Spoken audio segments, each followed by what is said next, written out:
Então, ela era de Minas, uma cidade do interior, em torno de 200 mil habitantes, aquela coisa bem estrutura familiar. Eu não sou de Minas, mas pelo que me parece, Minas tem muitas características que são próximas ao estado do Rio Grande do Sul, né? É um estado que tem uma estrutura, assim, do interior bem conservadora. Então, tem aquelas estruturas mais formais das famílias, enfim. Com ela não era diferente. E também aquela coisa de, na cidade, todo mundo conhece, todo mundo sabe pelo sobrenome. No Rio Grande do Sul tem um pouco disso também. Tipo, eu não, na cidade do meu pai, eu não sou a Jéssica, né? Eu sou a filha do Geimar. Então tem um pouquinho disso. Então ela morava nessa cidade, todo mundo conhecia ela, todo mundo conhecia os pais dela, né, e tal. E aí, num dado momento, ela descobre que o pai dela estava traindo a mãe dela. E isso gera uma frustração enorme, porque ela tinha o pai dela como um grande ídolo dela. O pai dela era carinhoso, o pai dela era atencioso, e a mãe sempre foi aquela mais dura, né? Que não dava aquele acolhimento, que não conversava, que não. Então ela via no pai aquela possibilidade. E aí, quando ela descobre aquilo, e ela conta e ela faz assim, não lembro exatamente como que foi o contexto assim de externalizar o fato em si, provas ou qualquer coisa assim, eu não lembro dos detalhes da história. Eles se separaram e ela ficou com a mãe. E aí o pai meio que seguiu a vida. E aí ela perdeu aquele paizão que ela tinha em vários âmbitos, né? Primeiro a frustração de tu nunca imaginar que teu pai fosse fazer um troço desse. E segundo, teu pai tava sempre ali do teu lado, te cuidando e tal. E aí do nada, entre aspas, tu não tem mais um pai ali, né? Então, para uma criança, isso é bem significativo. E a mãe já não era muito afetuosa, pior ainda. Ficou bem complicada a relação delas. E aí, a partir disso, o que foi acontecendo? Segundo o que ela me contou, ela se tornou uma filha rebelde. Então, foi para drogas, muito álcool, festas. Segundo na fala dela, ela diz: eu fui uma adolescente muito difícil. Eu dei muito trabalho para minha mãe. Então, ela percebe que ela extrapolou. E aí, aplicando os testes, existe um teste de crença nuclear que a gente faz para medir, né? Para medir não, mas para mais ou menos entender qual é a predominância das crenças. Existem 3 grandes crenças centrais estudadas por Aaron Beck dentro da teoria da TCC, né? Da teoria cognitiva comportamental. Crença de desamor, crença de desamparo e crença de desvalor. Ela apresentava quase todas.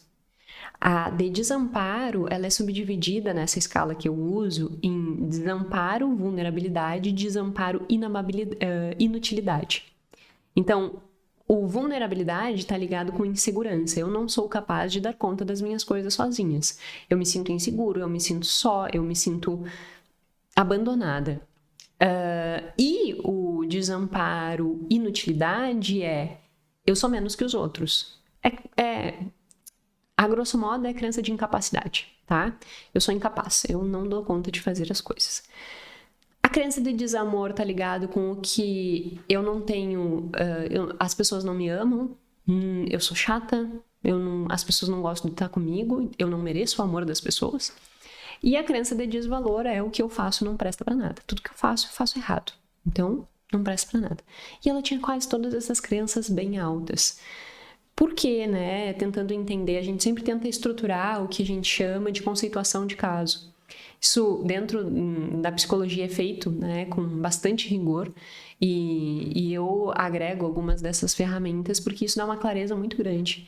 Então pega lá o histórico de vida dela, um histórico de vida em que existia ali uma estrutura familiar organizada, entre aspas, e num dado momento a coisa degringola. E aí essa mãe não olha para ela, entre aspas, do que ela sentir.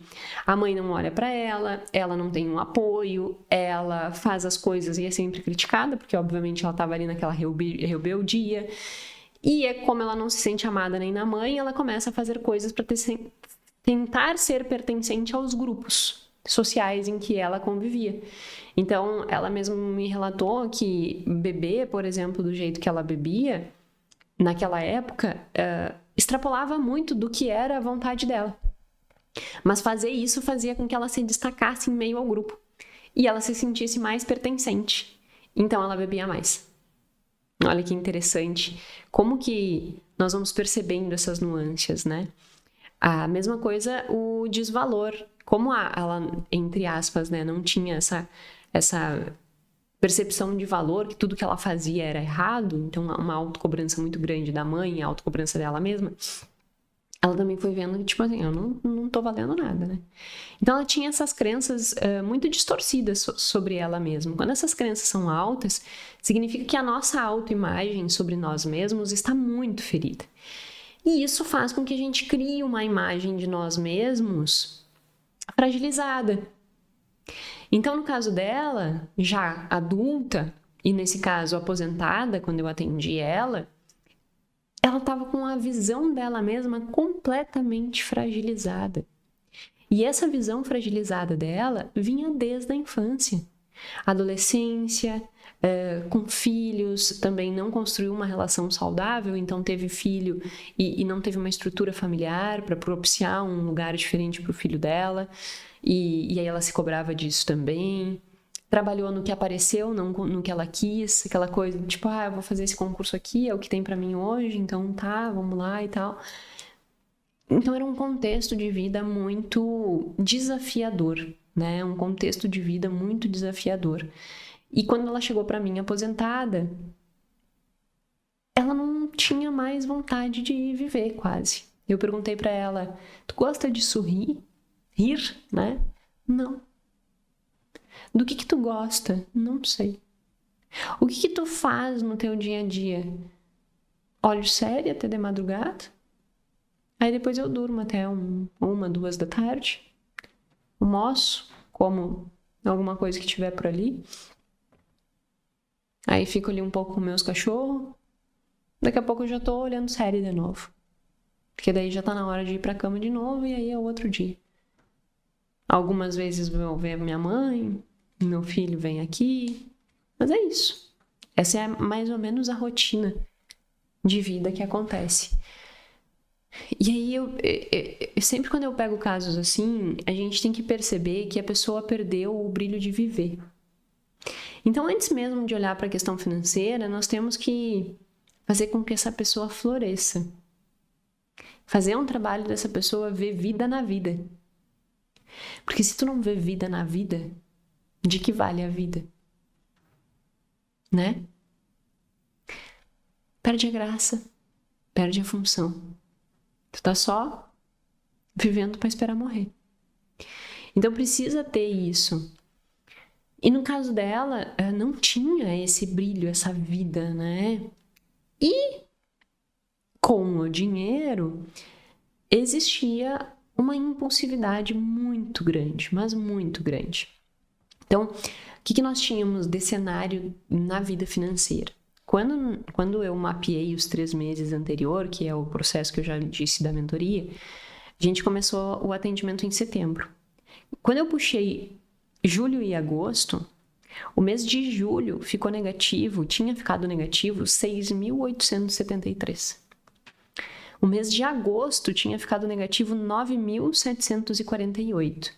E o mês de setembro tinha ficado negativo, daí bem menos, 2.163.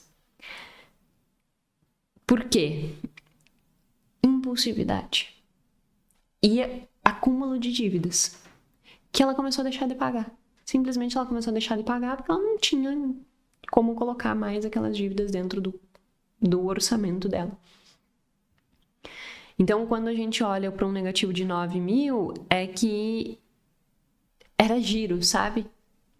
Tipo, naquele mês não pegou nenhuma outra dívida e teve que pagar alguma dívida para que pudesse manter aquele giro, assim. Então, pega dinheiro daqui, bota lá, tapa lá, sabe? Ué? Tem muita gente que vive assim, né? Pega dívida de um banco, bota no outro, faz isso, faz aquilo. E aí, naquele mês ali, ela não pegou nenhum empréstimo adicional, mas quitou, entre aspas, abateu um outro e aí ficou com esses 9.000 negativos. E aí, em setembro, seria um mês normal, com negativo de 2.103. A dívida que ela achava que tinha, pagando tudo, né, mantendo até o final os pagamentos das parcelas, não era o saldo devedor, mas era se eu seguir pagando todas as parcelas, quanto fica? Ela achava que era 166. Depois a gente calculou e, na realidade, esse valor era 288. Só que o saldo devedor efetivo real era 179. Então, era um pouquinho mais... ela distorcia um pouquinho esses conceitos, né? Então, se ela pagasse tudo neste momento, o saldo devedor era 179. Mas ela achava que ela podia seguir pagando, que ela ia pagar os 166. Não era nem 179 que ela achava, era 166. E isso é um erro que não é incomum das pessoas pensarem que o saldo devedor, na verdade, é tudo que tu vai pagar da dívida, mas tem juros embutido, e quanto mais passa o tempo, mais juros tu paga. Então, aquilo ali não era o que ela, né, o 166 era um equívoco da parte dela. Na realidade, o valor que ela iria pagar até o final era 288, saldo devedor 179, ou seja, se ela quitasse tudo naquele momento, era 179. Então, tinha essa construção muito grande, e aí, entendendo esses padrões de comportamento, o que acontecia? Como existia essas crenças muito fortes de desamor, desamparo, desvalor, e principalmente relacionada a desamparo, vulnerabilidade, essa coisa de eu não tenho segurança, eu não tenho estrutura, eu não tenho ninguém para me ajudar, eu sou vulnerável, eu sou sozinha, e ninguém me ama, desamor... Ela tinha isso muito forte pela mãe e pela história de vida como um todo, né? Porque aí as crenças elas vão se auto-reforçando, assim. Meio que tu tem aquela crença e aí tu vai te comportando de modo que aquela crença ela vai se potencializando. Eu já vou mostrar. Mas do ponto de vista financeiro, o que essas crenças faziam? Ela achava que comprar coisas faria com que ela tivesse um pouco mais de valor. E mais do que isso, ela ia sair com as amigas, ela achava que ela tinha que pagar para todo mundo, porque se ela não pagasse, ninguém ia querer sair com ela. Se ela queria ver a mãe dela, ela tinha que fazer alguma coisa para levar um presente para a mãe, ou levar a mãe para almoçar num restaurante, ou fazer alguma coisa assim, porque senão a mãe não ia nem querer ver ela. Porque por que a mãe dela ia querer ver ela se não fosse por algum outro motivo? Então ela sempre achava que ela precisaria gastar com algo para que as pessoas quisessem estar com ela. E aí isso ela gastava muito. Com o filho a mesma coisa. O meu filho não vai estar querendo ficar comigo se ele não tiver uma vantagem nisso. Porque eu não sou uma pessoa amável. No sentido, eu não sou digna de amor. Então eu tenho que comprar esse amor. E aí ela tinha esse padrão de comportamento muito forte. E aí a gente começa a fazer análise, né, de situação, pensamento, emoção. E aí teve um caso que a sensação de solidão era muito grande, de que não tinha ninguém. E aí eu disse, tá, mas peraí, vamos pegar uma situação em que tu te sente assim. Ela disse toda a situação. Seja meu aniversário, Natal, Ano Novo, Páscoa, qualquer situação. Eu tô sempre sozinha. E eu disse, tá, e a primeira coisa que vem na tua cabeça, né? Qual é a primeira coisa que vem na tua cabeça? Ah, a primeira coisa que vem na minha cabeça é, custava eles virem aqui me ver? Então, olha que interessante. Terceirizava, né, o fato de que eles teriam que vir me ver. Só que, aí por isso que as crenças centrais, elas acabam fortalecendo o comportamento. Uma pessoa que é assim, ela se emburra. Ah, ele não quis vir me ver. Tá, mas será que tu deu abertura suficiente para a pessoa querer te ver? Será que tu é uma pessoa que tá ao longo do tempo entre aspas, né, dedicando-se para montar ali uma estrutura que faça com que seja agradável estar contigo? Ou tu tá sempre cobrando do outro? Tu tá sempre olhando pro outro e dizendo assim, tu não quer ficar comigo, tu não me dá bola, tu não me dá atenção, tu não... Tipo, mendigando amor. Ou comprando amor. Então, o que acontecia é que ela não se esforçava para construir um ambiente agradável. E quando não tinha esses momentos de festa, ela achava que a responsabilidade era do outro e não dela. E eu perguntei assim, tá, mas por que tu não me ligou e disse assim, eu posso almoçar aí? Não me convidaram. Mas é tua mãe. Não. Então o comportamento vai gerando um afastamento.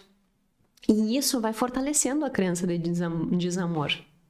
Porque daí ela tem a confirmação, viu? Não me amam, não me querem por perto. Melhor eu ficar quieta. E aí, quando existia isso, qual era a emoção? Tristeza, apatia. Quais eram as consequências? Dores, aí ela... obviamente, consequência não só dessa tristeza, né? Mas da estrutura de vida como um todo, tinha uma dor no corpo muito grande, porque obviamente não saía da cama. Então, tinha uma dor muito grande, né? De mobilidade mesmo, assim, de articulação. Então, existia uma dor muito grande nas articulações, o que gerava maiores gastos. Havia um comportamento de esquiva em relação a qualquer tipo de análise de o que eu gasto, o que eu ganho e tal. E existia um comportamento de impulsividade, inclusive com bebida alcoólica. Então, existia um consumo de álcool bem significativo. Se ninguém tá comigo, então eu vou beber. E aí a impulsividade com compras nada úteis, assim, né? Compras completamente aleatórias, coisas que não ia usar e não ia precisar. Então tinha essas duas frentes de gastos. Gastos para comprar amor dos outros e gastos com coisas simplesmente pelo ato de comprar e não pela utilidade do bem. E mais as questões de saúde. E aí eu fui discutindo isso, né? E disse, bom, a gente precisa aí começar a fazer pequenos movimentos, porque o teu salário, ele não comporta as tuas dívidas e a tua realidade, muito menos os teus sonhos. Nós vamos precisar mudar o comportamento para que a gente tenha a oportunidade de viver uma vida diferente disso.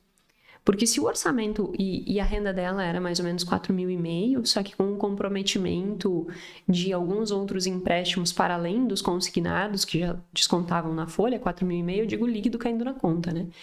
Existia mais empréstimos que não eram esses empréstimos consignados. Então, se pagasse tudo, sobrava 2.600 mais ou menos. Tudo 12 empréstimos, né?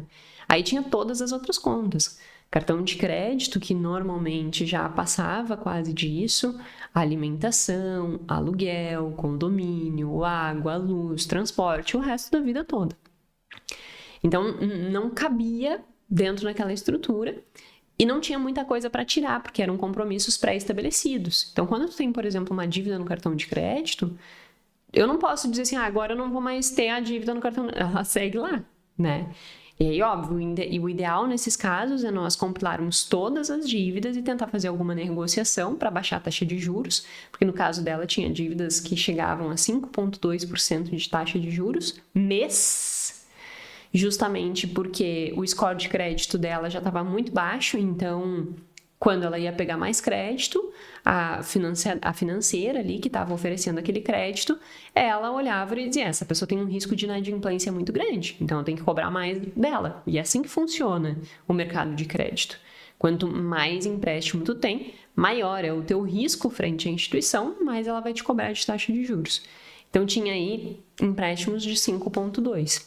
Então o ideal seria juntar tudo isso, fazer uma grande renegociação, e, a partir disso, também trabalhar um aumento dessa renda, já que existia tempo hábil para isso. E aí nós começamos a trabalhar o que brilhava o olho, né? Para que a gente pudesse desenvolver uma nova atividade. E essa nova atividade não tinha como objetivo simplesmente trazer mais renda. Mas, para além disso, também tinha o grande objetivo de trazer vida, de colocar função na vida, de colocar atividade. E isso eu acho que é uma coisa importante da gente saber. Quando tu tem um ciclo de vida que tu acorda às 2 da tarde, que tu fica ali um pouquinho acordada, faz uma coisinha, às 6 da tarde tu já tá na cama de novo, e tu fica vendo muita série, muito filme, e aí tu dorme até às 2 da tarde do dia seguinte. Não tem vida. Não tem vida. Não tem significado, não tem brilho no olho. E a gente precisa ter brilho no olho, significado, para que a gente possa ter motivação de viver, de fazer as coisas, de organizar a vida. Para que eu tenha motivação suficiente para resolver um problema financeiro desses, eu preciso ter vida. Se não existe vida, não existe força para fazer os movimentos necessários. Então, a minha intenção com a possibilidade de abrir alguma frente de nova renda era trazer vida. E aí, dentro da terapia, a gente chama isso de pequena ativação comportamental. Tu vai fazendo microações, tá? Se a gente tá dormindo até as 2, vamos tentar dormir até o meio-dia. Se a gente tá olhando série até as 2 da manhã, vamos olhar até a meia-noite. E aí a gente começa a fazer gradativamente pequenas ativações comportamentais para que ela vá saindo daquela inércia e entrando em movimento. Só que o sofrimento era muito grande. E aí, a disposição para fazer cada um desses movimentos era pequena. E quando eu digo disposição, não é no sentido de dizer assim, ela não queria. Ela queria, mas ela não tinha força. E aí, nesses casos, são casos que tem que direcionar para um psicólogo, para um acompanhamento psicológico. O problema vai além da questão financeira, porque entende que a pessoa não tem força nem de agir, então a gente precisa de um suporte psicológico para dar o acompanhamento adequado. Embora nós vamos fazer as intervenções necessárias do ponto de vista financeiro e as intervenções que têm respaldo científico, muitas vezes elas não vão ser suficientes em casos como esse. Porque a pessoa precisa entrar em movimento. Então, todas as atividades que eu fui propondo ao longo da mentoria, todas as ações que eu fui propondo, elas não foram se concretizando. Tanto que eu abri as apresentações, assim, né? E aí, nas apresentações, eu sempre deixo a atividade e na sessão seguinte eu reviso as atividades anteriores. Então, na seguinte, tinha lá a lista de atividades do lado não, marcando que não foi feita aquela atividade. E aí tu pode pensar assim, caramba, então não surtiu efeito nenhum a mentoria. E o que aconteceu? A gente saiu de um negativo de setembro de 2.163 para um negativo em dezembro de 1.088. Então a gente teve certo nível de resultado, sim, né? Eu reduzi praticamente na metade aí o valor do negativo da conta dela, do mês. Então já reduziu um pouco comportamentos impulsivos, já reduziu algum gasto nesse sentido. Mas qual é o grande problema aqui? Quando não tem uma mudança comportamental, esse resultado ele não se sustenta ao longo do tempo. Quando a gente pensa numa mentoria ou em qualquer outro processo de condução desse tipo, precisa inevitavelmente acontecer uma ação mútua. Nunca pode ser o mentor, o planejador construindo as coisas e o cliente passivo. Eu preciso ter uma pituzinha. É sempre uma funçãozinha com a pituzinha, né? Que fica se lambendo. Eu preciso ter uma relação de ativação mútua. Tem que ser uma troca, tem que ser um processo contínuo de vai e volta, vai e volta, vai e volta, vai e volta. Quando não acontece isso, quando existe uma entrega muito grande do mentor, do planejador financeiro, mas do outro lado nós não conseguimos perceber evolução em mudanças comportamentais da pessoa, mesmo sendo feita todo um direcionamento, o que acontece é que são aqueles casos que vai ter uma melhora um pouquinho na situação financeira, mas logo vai cair de volta. O que mais importa é a mudança comportamental, porque por vezes o número vai levar tempo para aparecer. Só que daí tem um grande problema. A mudança comportamental, muitas vezes, ela é subjetiva. Tu não percebe a mudança comportamental. Porque foi um não que tu não disse. Quer dizer, um não que tu disse. Digamos, nesse caso eu seria impulsiva e não fui. Caramba, que massa! É uma baita evolução comportamental. Eu devia ter feito isso e eu fiz. Tinha atividades para fazer e eu fiz. Isso, essa ação é o que vai trazer mudança. Então, o que eu quero dizer com esse caso, né? Que, embora não tenhamos tido assim um resultado completamente fora da curva, já é um resultado, né? Saiu de 2.000 e pouco para 1.000 negativo. Mas por que eu digo que não deu certo? Porque nós não conseguimos ter uma mudança significativa no comportamento. E esta mudança significativa no comportamento é o que constituiria a mudança no longo prazo. Então, valorize mais a atuação. Valorize o fato de que você está percebendo que você está mudando, mas não mudando só na forma de pensar, eu aprendi tal coisa, tá, e o que tu fez com isso? Pode ser a melhor intervenção do mundo, a que tenha o maior nível de validade, cientificamente falando. Se ela não for usada, se ela não for implementada, ou seja, se não existir uma ação, ela não vai adiantar. Uma mentoria, seja ela qual for, um planejamento financeiro ou qualquer outra coisa, precisa ter essa via de mão dupla. Eu posso entregar tudo. Eu sempre faço analogia. Eu dou a água. Prontinha. É só beber. Mas eu não consigo beber a água por ti. Tu precisa beber água. E nesse caso, o que aconteceu é que a gente não teve uma mudança comportamental significativa. E com isso, eu não sei, hoje em dia não acompanhei os dados dela, não perguntei, mas há uma enorme probabilidade que casos como esses vivam altos e baixos. Aí tu pode estar pensando, tá, mas nesse caso o que faria, Jéssica? Precisa intervir com uma psicóloga, boa psicóloga. E até em alguns casos com um psiquiatra, né? Se ali já existiam alguns indícios de depressão, obviamente eu não sou nem qualificada, muito menos eticamente passível de fazer qualquer tipo de diagnóstico, né? Mas existiam características ali de uma depressão, então isso tem que ser trabalhado. Teria que ser trabalhado isso, né? Por meio de estratégias mais intensivas do que uma mentoria financeira e mais profissionalmente capazes, né, do que... Então, teria que ser um psicólogo bem formado para dar essa continuidade para que a gente pudesse ver uma evolução um pouquinho maior. Só que nesses casos, o que acontece é que muitas vezes a pessoa já não tem mais disponibilidade financeira para isso. E um psicólogo semanal não vai ter um valor, né, não vai ter um valor que caiba dentro de um orçamento desses.